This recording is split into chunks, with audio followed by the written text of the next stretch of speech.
Headman একাডেমিতে যাচ্ছি। আজকে একটু লেটই হয়ে গেল, তাই আর হেঁটে যেতে পারলাম না। ঘুম থেকে উঠছি কিন্তু ভাল লাগতেছিল না। ওদের একটু নাস্তা করানো হয়েছে, এই কারণে লেট হলো, তাই রিক্সায় চলে যাচ্ছি। পথটা বেশি না, কিন্তু কি আর করা।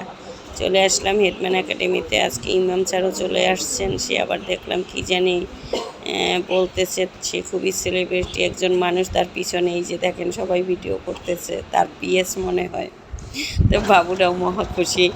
তাই ক্লাস শেষ হয়ে গেল, এখন সিএনজি করে আবার বাসায় ফিরে আসতেছি। আজকে শনিবার হলেও রাস্তাটা মোটামুটি ফাঁকাই ছিল, তাই আসতে বেশি সমস্যা হলো না। কিন্তু এসে একটু রেস্ট নিলাম, রেস্ট নিয়েই তো মানে চলে আসলাম রান্নাঘরে। কি রান্না করব, এত মানে এখান থেকে আসার পর রান্নাবান্না করাটা আসলে সো ডিফিকাল্ট, তারপরও তো করতে হবে। তাই চিন্তা করলাম একটু খাসির কলিজাই বের করি, সেটা একটু রান্না করে নিই, কারণ এটা রান্না করা খুবই সহজ, তাড়াতাড়ি হয়ে যায়। তাই আবার বাবু মাছও খেতে চায় না, মুরগি রান্না করা একটু সমস্যা, কাটতে হবে। তাই খাসির কলিজাটাই রান্না করে নিচ্ছি। এই যে একটু জিরে বাটা, তারপরে একটু আদা বাটা, আর একটু কি রসুন বাটা দিয়ে দিলাম। আর কলিজাটা একটু গরম জল দিয়ে ধুয়ে রেখেছি, তাই ওটা মানে সিদ্ধ হতে আর বেশি সময় লাগবে না। জলটাও দিয়ে দিলাম, দিয়ে এখন একটু মশলা দিয়ে দিলাম। এই যে হলুদের গুঁড়ো, তারপর ধনিয়ার গুঁড়ো, মরিচের গুঁড়ো, এটা দিয়ে একটু কষিয়ে মানে ওটা দিয়ে দেবো। আর আলুটা আগেই ভেজে রেখেছি। মানে এক জায়গা থেকে এসে আবার রান্নাবান্না করে, আবার গরমটাও হঠাৎ করে গতকালকে থেকেই বেড়ে গেছে। দিদির বাসায় তো ঢাকা তো অনেক গরম ছিল, আমাদের এলাকায় তাও একটু ঠান্ডা আছে, কিন্তু ওদের বাসায় রাতে দেখলাম অনেক গরম। তবে বাতাস ছিল, 6 তলায় তো জানলা খোলা, মানে খোলা রাখলে ভালোই লাগে, ঘুমাতে তেমন কষ্ট হয়নি। আর এই যে কলিজাটাও দিয়ে দিলাম, এখন একটু ঢেকে দিলাম যে সিদ্ধ হওয়ার জন্য। তবে অলরেডি সিদ্ধ হয়ে গেছে, যেহেতু গরম পানি দিয়ে অনেকক্ষণ ভিজিয়ে রেখেছিলাম, তো এটাই করব। আর একটু ডাল ভুনা করে নেব, এটা দিয়েই আজকে আমাদের দুপুরের খাওয়া দাওয়া হবে। মনে করছিলাম একটু রাতেও রান্না করব, পরে আর ইচ্ছা করলো না। আবার একটু মানে স্কুলের পড়াও রেডি করলাম স্টুডেন্টদের জন্য।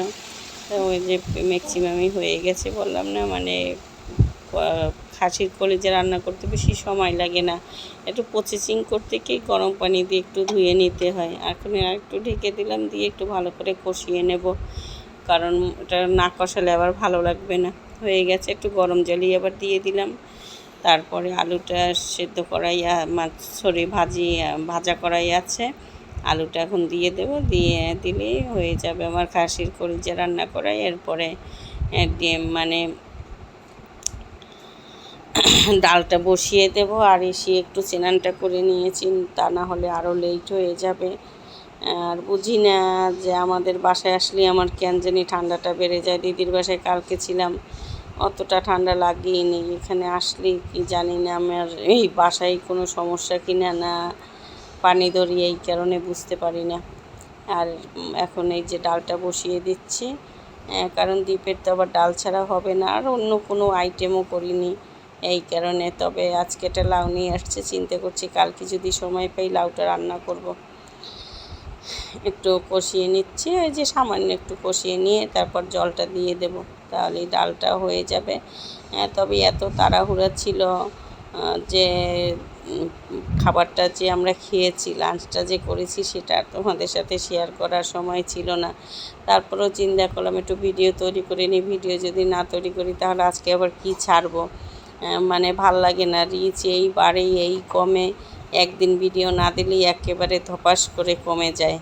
হ্যাঁ, জানি না, এই জন্য ভালো লাগে না। মাঝে মাঝে খুব ইচ্ছে করে যখন রিচটা বাড়ে যে না ভিডিও ছাড়ি, কিন্তু যখন কমে যায় তখন আর ভাল লাগে না। তাই এই যে হয়ে গেল লাঞ্চ করাটা তোমাদের সাথে শেয়ার করতে পারলাম না। এখন সন্ধ্যাবেলা দীপের বাবা ইফতারি নিয়ে আসছে, দুধও বের করা ছিল, মনে করছিলাম দুধ জ্বালিয়ে খাবো আমরা, কিন্তু ইফতারি নিয়ে আসলো।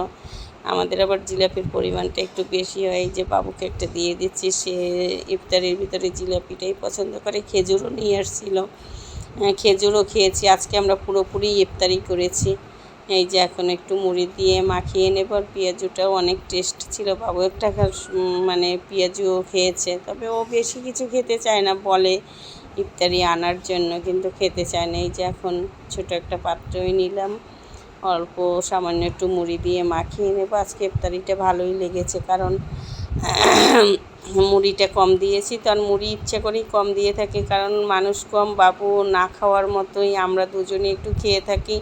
আবার ইফতারি বেশি খেলে রাতে আর ভাত খাওয়ার ইটা থাকে না, এই কারণে এই যে ইফতারি নিয়ে বসে পড়লাম। আর ইফতারি খাওয়ার পর একটু মনে করলাম চাও তৈরি করে নিই, যেহেতু আজকে সকালে চা খাওয়াটা হয়নি আমার, তাই ওটা মাথার ভিতরে ঘুরতেছে, মনে করছিলাম এসে একটু করবো, কিন্তু এসে আবার একটু মার্কেটে গেলাম জুতা কেনার জন্য, দ্বীপেরটা হলো না, আমি নিয়ে আসলাম। আমার জুতাটা সুন্দরই হয়েছে, কালকে পরে স্কুলে যাব। তাহলে আজকের ব্লগটা এখানেই শেষ করলাম। তোমরা সবাই ভালো থাকবে, দেখা হবে পরবর্তী ব্লগে, বাই।